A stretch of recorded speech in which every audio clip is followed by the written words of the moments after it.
Welcome to Convo Fango. We are getting in the Yuletide spirit. We are joined by the stars of Christmas, Bloody Christmas. We've got Riley Dandy and the delicious Sam Delich. Welcome, guys. Merry Christmas.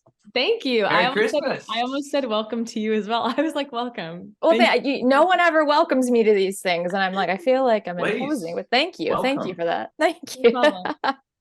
So tell us a little bit about Christmas, Bloody Christmas. Well, it's I'm like, I'll take this one. It is a fun Christmas romp, if you will. It's about a couple of people that just want to hang out on Christmas Eve and hopefully get lucky, and that gets cut short when there is an animatronic robotic Santa that gets hacked and goes on a murderous rampage, and it's fight to the death to try to stop him. It's a cock-blocking Santa is basically what the movie is about. Yes. That's the premise right there. Santa cock blocks a dude. I really like that tagline, actually. If I read that, I'd be like, yeah, 100%. Merry Christmas, kids. I also, like you said, it's just a couple of people that want to hang out. And I was like, hang out. And then you said, get lucky. And I was like, okay, good. Yeah. Yeah. Amazing. Hauntingly erotic was one of my favorite lines, and also how people used to describe me in high school. Haven't heard that in years, but wow. Okay. Oh, we're flushing out your backstory. But enough about me. All right. So I love Christmas horror. It's just a good time. It's like, it's a very like Jack Skellington mashup, you know, of like taking like the two holidays colliding, and it seems like the most like mismatched of holidays, like Christmas and horror. So I don't know, maybe that's why it's so fun, because it's something that you wouldn't think to mash up, even though there's lots of Killer Santa movies, but this is the first robotic Killer Santa that I've seen.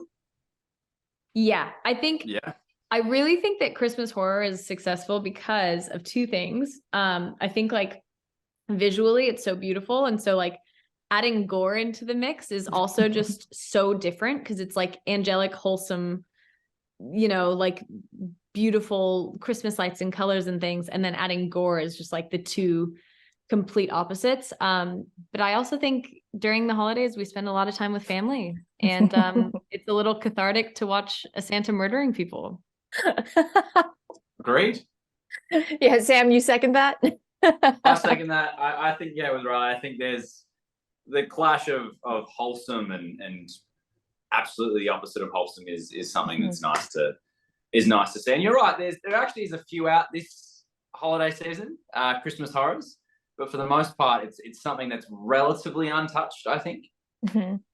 Yeah, we have like, well, like it's hard to do like a best of Christmas horror list, because it's usually like the same 10 titles or so that you're recycling. I mean, let's be real, it is family holiday rom-coms. Yes. Right now. You know, if you go to the theater, you can just see all the soppy, lovely stuff. So yeah, this breaks it all up. Which I'm also a fan of. And Riley, I mean, you're no stranger to Christmas movies. So you have several Christmas movies under your belt. Is this your first horror Christmas movie though? Definitely my first horror Christmas movie. Also my first horror movie in general. Yeah, it's so funny because it's just so different within a week of each other. I have a family friendly Christmas movie that's coming to HBO Max today. And then next week we've got this. So I think the difference between the two is pretty amazing. That's amazing. And now I'm just imagining you doing press for both of these, but like back to back, like you're doing like the rom-com, and then like 5 minutes later you're doing the horror one. You're having like switch gears. Like I was just saying this to my fiance this morning. I was like, I've got like, it is a huge mind shift. And you're like, okay, we are talking about the fun one today. Yeah, I mean, they're both fun, but obviously for different reasons. Right. Was that part of the appeal when you read this? Because you've done like the rom-com type of like holiday movies, and now you're like, let's just fuck shit up and just like split some heads open. Like, yeah, kind of. I think it's also like just been really great. I think the reason why we do this is because we get to play different people. And when you get kind of pigeonholed into a certain type of person that you always get to play, I think you're grateful for the opportunity, obviously, but like it takes the fun out of like why we do this, because you want to play someone completely different every time. And so like I'm really, really trying to push for playing people that are completely different, genres that are completely different, because I like just makes it fun. Just keeps it fresh and you keep learning, you know? Well, that's the whole point. I'm imagining it must be the same for you too, Sam. Like it's like the make believe of it. Like even just doing like an American accent or something for a movie. Like I feel like that has to take you out of it and like I'm totally somebody else and it's playing make believe. Totally. I mean, like that I think is the benefit for me, is the fact that being Australian, it's you automatically, the minute you start putting on an American accent, you feel different. You don't feel like yourself. I was having this conversation with my friend the other day, and Riley actually, about the differences between Australian culture, American culture, and Riley's fiance is actually Australian, so she understands the way we do things, and it was fantastic having Riley there to pull me up on any words that I slipped up on. I'm so nachos. He wasn't even asking for it, and I'd be like, "You're hitting the R too hard." No. And please stop. Please. Oh no! Oh, I wrote. What are some of those words? I need to know what they are. Do you remember? I said nacho. Oh, and Riley was like, "No, Sam, it's nacho." And Joe, the director, now we always give him shit for it, because there was one take, and we're shooting on film, so like, if you fuck something up, that's gone. That's money wasted. No pressure, Sam. No pressure. And he said, "Do you want some nachos?" And we both went. But Joe is that. I will say, other than that, Sam's American accent is flawless. No, I would agree. I did not know that you were not American, and they're like, "Oh, we're on different time zones." Because I was like, "Are you shooting somewhere?" I was like, "No, you're not an American actor. I'm you didn't say nachos, so." Yeah. Oh, well, that's good. Thank you, guys. I appreciate that. At least my homework was done. Well done. I feel like save on that. The bare minimum, guys. I did the bare minimum for this movie. Great. That's all it takes. Exactly. Listen, as long as you're not coming out with nachos, you're fine. You're good. We're golden. Good. We're gonna buy it. We're here for it. Nachos. Yeah. I don't know. Nacho, tomato, doesn't matter. Sometimes I feel like when someone's doing an American accent, or I guess depending like regionally, like I have like Midwestern friends that like think that like Californians really elongate something, like they would exaggerate like nachos. Like nachos. Well, Joe, like, excessive. Our director Joe is from Rhode Island, and so he is a particular sort of vernacular. His lovely father was visited set as well, who's just as Rhode Island as you get. It's very different. Yeah. Which I imagine when you're trying to do an American accent, if that's not your normal dialect, and then you're like bringing in, you're like listening to Rhode Island, and then you're listening to like California, it's like a lot. Totally, and it was a nice mix, and that's there with it's such a big country, and there's so many different dialects within the United States, and I think I kind of just hit a relatively general American accent, maybe leaning slightly Midwest, I guess. Like this will be safe. That's fine. Yeah, this will be the safe one. I'm not gonna be like, "Hey, how are you, tour team?" Oh man. Well, Sam, you're fired. Yeah. Well, you landed on or for me at least, maybe I'm biased because I'm like, I don't know, that to me sounds like just like a baseline American accent. Baseline. Good. We're happy with baseline. Go with baseline. Again, bare minimum tick. Good. Yeah. You like create this whole backstory for your character. Well, he's actually from Rhode Island. He's actually sorry. There's one town in Rhode Island. I'm very adamant on this, and I will not change. I think Joe would have been just fine with that. Yeah. So you guys touched upon it earlier, but another thing I love about Christmas horror is it's like, I mean, I'm a sucker for like neon lights and like your killing scenes during green and like reds hitting, but with a Christmas horror movie, it's justified, and you've got practical lights because you can just like throw up Christmas lights everywhere, and that justifies why everything looks like a fucking giallo film. And there's one kill sequence in particular where the music comes in and it's just like this dirty synth, and it just sounds really like you've got the greens and the reds and like blood spewing and like synthesizers, and it just feels like a giallo film 100%. And I was like living for that particular moment. Yeah, it's so good. It like, I think it just makes everything feel so much like like grittier and sexier, and like it just like adds so much dimension to it all, I think. And I don't know about you, Sam, but I went through like a neon withdrawal after wrapping, because I like got back to normal life and a normal sleeping schedule, and I was like, this is all so boring. Yeah, I mean, just you're right. Any day on set, like, I mean, the art department did a fantastic job with everything. I mean, even the main street, every single building down the entire drag, they lit in Christmas lights, which was incredible. So Riley's right. You're like April. Yeah.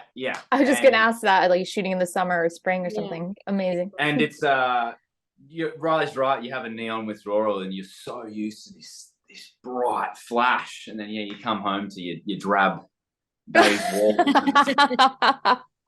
Not quite the same. I feel like for Christmas you're going to be gifted some neon lights, a little bit of ambiance lighting for you. I hope so. All I need, some fairy lights, and I'm a happy man. For our next interview, you're just going to have like overboard, just like whoosh, blasted behind you. Literally, just everything flashing. That'd be amazing. Yeah. Sam, please stop. Like, DJ Sam, DJ Delicious. DJ Delicious. Well, if acting doesn't work out, that's what I'm doing. Blade Runner vibes. Yes. That will be the sequel, Christmas Bloody Christmas 2.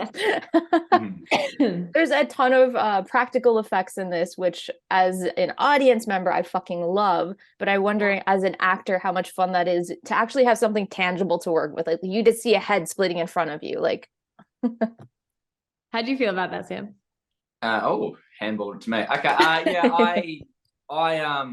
I agree. It's great to have something tangible to work with, because I can only speak for myself here, but I've certainly, done a lot of acting to small pieces of tape or green screen or whatever it is. And, you just got to pretend, which is the job. But you're right. Even saying, and they did it all, like the head splitting open. Every effect that you see in the film is practical. So to have blood spraying on you, to see a head split open, to whatever it may be, it just adds so much to it, and it's just so much easier to act to something there. Yeah. Riley? Yeah. No, it's true. I just wanted to hear what you thought about it. I think it's so fun because like it's just not anything similar to anything I've done before. And like also just seeing the genius behind the special effects team and the special effects makeup team making that stuff. Like they were so crafty and resourceful, and if something didn't work, they'd figure out another way to make it work and to make it look as realistic as possible. And it's also exciting because you've got like one take to make that work, and if you don't do it, everyone's going to be very mad at you. So it's like trying to stay on top of what you're in control of, because there's so many other moving parts. And so like I think for both of us, we had to really like make sure that we were doing the most we could to make sure that we weren't adding any stress to that, because it's like it's such a finite work of art what they're doing. And it just makes everything so much cooler. There's like bodies flying through the air. Yeah. Heads getting shot in front of you and blood cannons going on your face. Like it's so fun. It's so fun. There has to be something inspiring about that too. I think just being like, anytime you're surrounded by people who are just fucking kicking ass at what they do, so you see something like someone on the effects team and they're like, how do we figure this out? And then they do. And then I feel like that makes you want to bring your A game that much more, because you're like, fuck, like that's inspiring to see. They're making it work. Now let me like contribute to this as my part of like this team to like bring it even like extra. Totally. Yeah, and as go. You go, Riley. I was going to say, similar to what Riley said, you do want to hero what they've done so well. And also, you only do get a couple of takes with it. Like if, for instance, it's a huge reset. If a head splits open, putting the pieces back together, filling it back with blood, you really want to bring your A game so every department's happy. That's Yeah, pressure. I think it's like no one ever wants to be the flat tire. No. Like I do not want to be that person, so I'm gonna do the best I can so that no one's talking about me. That's really just an ego thing, I guess. I mean, same, you know what I mean? My motto is like, I don't want to be the one to fuck it up, you know, like. So stupid. I'm just terrified of people being like, please just like me. Yeah. please hire me again. Well, that's all we want at the end of the day, isn't it? Right. All we want is love, you know? So we're easy to please. just wanna What? be We don't want to held, say. Yeah. Look, I just want some neon lights and to be held at night. Is that so much to If that happens to me this Christmas, You wouldn't think. Oh man. All right. So if you guys had to choose to go up against a crazed human slasher Santa or an android killer Santa on the Fritz on the fritz, I'm thinking of Itch. Which would you choose? Robot. You have a little bit of experience with robots, so I don't know if that's going to influence you. Yeah, robot for sure. I hate scary people. Well, but the robot is scary too, and I feel like that's harder to like kill than a human. I agree. Terrible. Why would you choose a robot? I would much rather. There is proof in this film that it's a bad idea. If you hit a human or you stab a human or whatever you do to a human, I don't know. I've never done it. Yeah, you do. But I do feel like Got to call my lawyer. That disclaimer. yeah. Yes. Oh no. I feel like human, like people that are just like being weird for the sake of being weird are way scarier because they've got like something in their brain that's like not okay. And it's a little darker, you know? Robots are just like malfunctioning because they malfunction. Okay, I get the psychological standpoint of that, but when I'm thinking about can I physically harm a robot? Can I physically hurt like a psychotic human coming after me? My odds in either situation are probably not great, but I mean, I could also probably, if I really had to, like behead the crazy human at some point, you know? Yeah, I do. I get. Straight to beheading. I said at some point. No, like, oh, we're in a little fight. And I'm like, yeah. Done. You're like, no, but you know, in these movies, you punch them in the face, that's not going to make a difference. You shoot the guy 8 times, it doesn't matter. They just keep getting up. Beheading is the only way. You go, just gotta. Or like an Achilles slice. Those are the only two. Yeah, those are the only 2 options. As I'm throwing up on myself as I'm slicing the Achilles. That's. Jeez, you guys are skilled. I'm using my little butter knife. I still stand by robot. You still, even after that, okay. I respect your decision. I'm a stubborn bitch. I think it's the scariest decision. I feel like it's not a great outcome for you, but I respect that you're sticking to your gun. Thank you. Thank you. And Sam is going to go against the human killer Santa, but 100%. Not try and behead. You're not going to behead. Probably not. But I'll try. That's because you got to go for the beheading. I'm telling you, it's messy. You just got to go for it. Find an axe somewhere and just yeah. hope for the best. Listen, if I've stabbed you 3 times and I've shot you another 5 and you're still coming after me, those were your warning shots and your warning stabs. Now you got to be beheaded. That's just we're slicing and dicing. I'm not dealing with any other shit. No. Then we get into the dismemberment, and that's on you. That is on you. You're taking up a lot of my time, so if you could just die, that would be great. Well, listen, I had 30 minutes scheduled for this. This is taking a lot out of me, my energy. I still got to go do the family Christmas thing. It's a lot. Yeah. It's a lot happening. If we could just hurry up the dying, that would be great. Yeah. I need to see that scene now.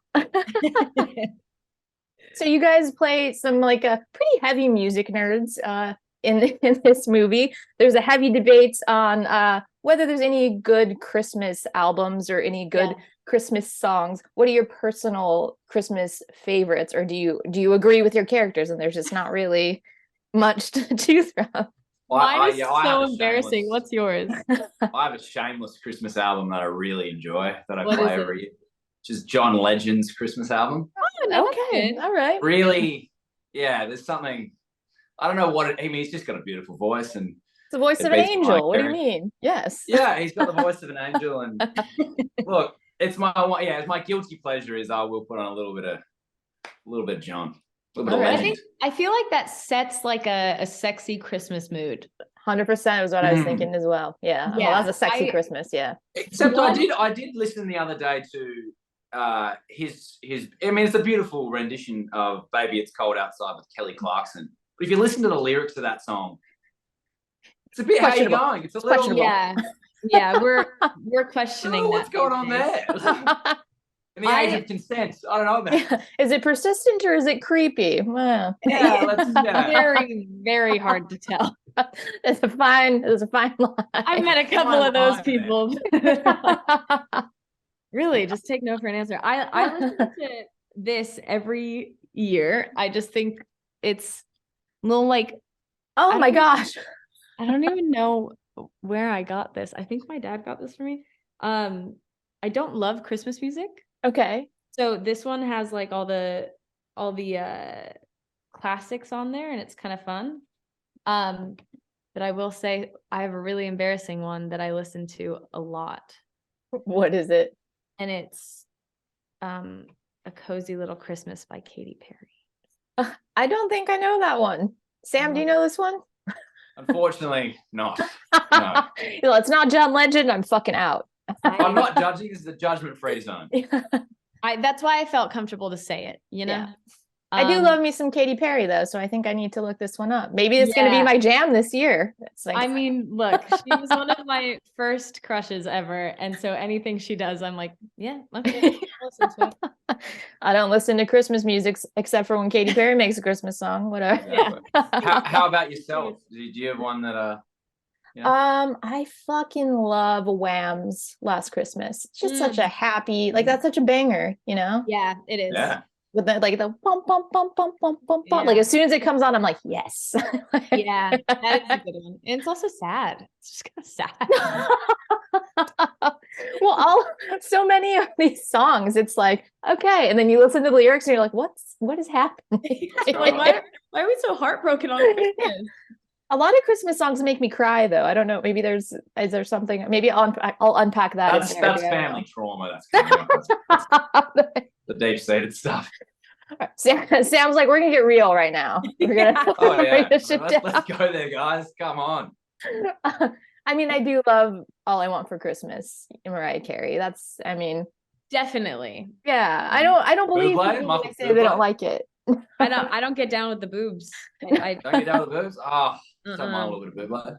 I don't know why. I think because Michael Bublé's Christmas music is like always on whenever you go Christmas shopping or go anywhere, that I'm kind of like, don't ever play that again. Like I never want to hear it again. Michael Bolton. I'm a bit of Michael Bolton. He's got Sam's got a very specific vibe. Yeah, it's smooth. It's Delicious Christmas is very like, all right, we're going adult contemporary sexy time. How did I not erotic know about a Delich Christmas? I'm thankful we're not spending Christmas together. I'm spending Christmas alone. So. Great. I feel like I've just learned so much about you just based on like 3 like Christmas picks, and I'm like, I have such a vivid image of what your Christmases are like. Yeah, me too. It's like steaks and champagnes and John Legends and Bublé's. Legend, just by myself in the apartment. Blasting away. You can romance yourself, though. That's, you know. You can romance yourself. We all have. Right? Not how I meant it, but also accurate. As soon as it came out of my mouth, I was like, how do I delete? Bring it back. How do I clean this one up? You can't. And that's okay. It's out there now. It's out there in the world. You're making my cheeks hurt. Okay. What was the most fun part of all of this for you guys? Can you Not the interview, the movie. Yeah. Can you imagine how annoying it is to have to film with someone that you constantly just laugh with? So then you'd be like, oh, okay, we got to get serious now. And we're both like, yeah, it was that. I think our dynamic, me and Riley were talking about this the other day as well, that just thank God that we got along so well. Yeah. Because it would have been, I mean, doing night shoots for that amount of time with someone that you just didn't gel with would have been an absolute nightmare. Well, we also had to like help each other maintain the sleeping schedule on the weekends. And so like we'd have, you know, everything closes at 2 a.m. And so we'd stay up until like at least 4. Yeah, it was together, like, crazy. just getting to know each other.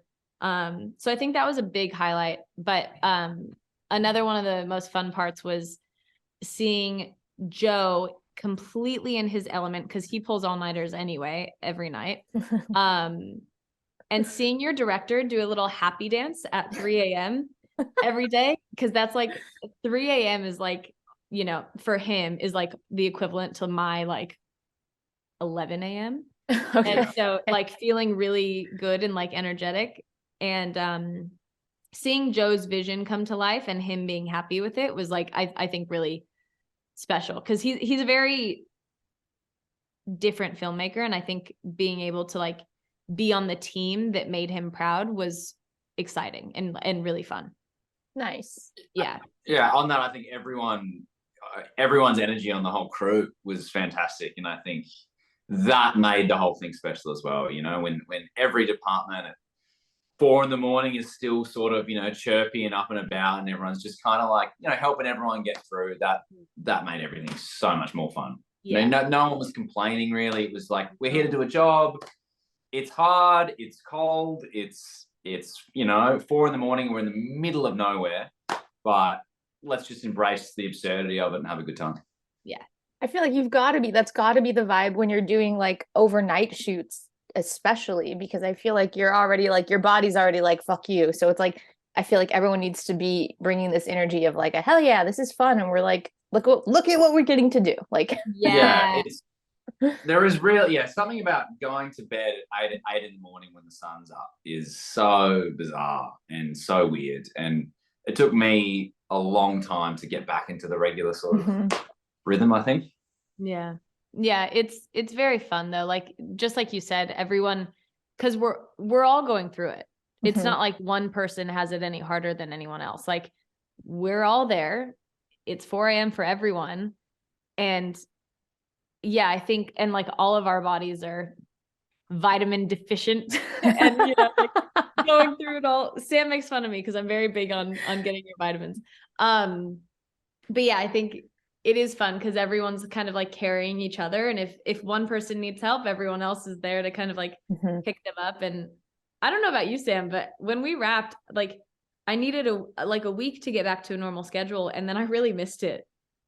I was like, okay, I'm ready to go do it again. Yeah, because you're right. Like, there is something very, very, very fun about. You sort of feel like you're being naughty, like you're doing something you shouldn't be doing. Yeah. You know, it's like, wow, everyone's in bed, everyone's doing this. And the poor people that live in the town that we were filming in, we were like blowing shit up and like I'm like screaming at the top of my lungs, driving this ambulance with Abe on the back, like this Santa character, like trying to get in, literally making the most noise. And then snow machines, which are the loudest things in the world. If there's one thing I never want to hear again in my life, it's the sound of a snow machine. But there were tourists sleeping in the hotel on the main street that we were filming in. And I was like, I am so sorry. I'm so sorry. And you just go by screaming with snow machines on full blast and explosions happening in your wake. All right. And then Sam and I would walk into the hotel at 8 a.m. and there'd be tourists checking into the hotel and we're covered in blood. You guys have had a big night, haven't you? And we're like, good morning. Thank you so much. See you tomorrow. And I'm not drunk, I swear. Yeah. Very funny. Oh, I want to see like behind the scenes footage of that, of you guys just coming back to your hotel covered. I know. They probably have it on the security cameras. That's actually so funny because That's it's apparently amazing. a haunted hotel. Where did you guys shoot this and where were you staying? Placerville, California. I actually am repping a represent El Dorado County. Yeah, this was my favorite coffee shop. Cup of coffee and more. But shout out to on Cup that, of Coffee. the hotel was that there was one main hotel in town that we sort of had to stay in, and it was apparently haunted. Yeah, as Riley said, and we did have one night where we were running lines together on a weekend or something like that, and there was a balloon appeared in the foyer, and it just started just sort of drifting towards us. No, It was wasn't real. It wasn't even like drifting. It was literally, you know how balloons kind of like bob Mhm. in the air? It literally was like, No, I don't There like was a any little- of that. There was definitely a little ghost girl holding the other end of that. and then Sam, I'm sitting there trying to ignore it and just like talk. And I have noticed that when I get scared, I get really quiet. And so I was just like, and Sam starts fucking with it and he goes, "Hey mate, can you grab me something from behind the desk? Thank you." Yeah. And I was like, I'm not, if you're gonna do that, I'm going to bed. You can get You gotta make friends with the ghosts. It's You know like, what I mean? don't It just taunt the wants a- it spirits. just wants a mate. you were not being friends with it. You were making fun of it. Well, you know. Two very What's the different worst that can approaches to happen, haunting. And that's how Sam got possessed. Cut back to me, it's just my legs swinging in front. Oh, God. I was like, I plan on finishing filming this movie, so I'm leaving. You can stay down here. Well, I'm glad you guys managed to make it out. I guess unscathed. You finished the movie. I don't know if Sam is or is not possessed or brought a little ghost home, but the movie is done and it's out in the world, so that's good. I'm the devil. Surprise. Surprise. Merry Christmas. All right. Thank you guys so much. You guys this was a terrible time. You're awful to chat with for 25 minutes. I can't believe we made it through that. I take offense to that. You didn't No, I mean, Riley, what the fuck? No, I mean, I can't believe 25 minutes went by so quick. Okay. Or nice save. All right. You guys such a were great time. you guys were lovely. Christmas Bloody Christmas is in theaters and streaming on Shudder December 9th. Woo! Throw on Thank some you. John Legend, cozy up by the fire, and then watch Christmas Bloody Christmas.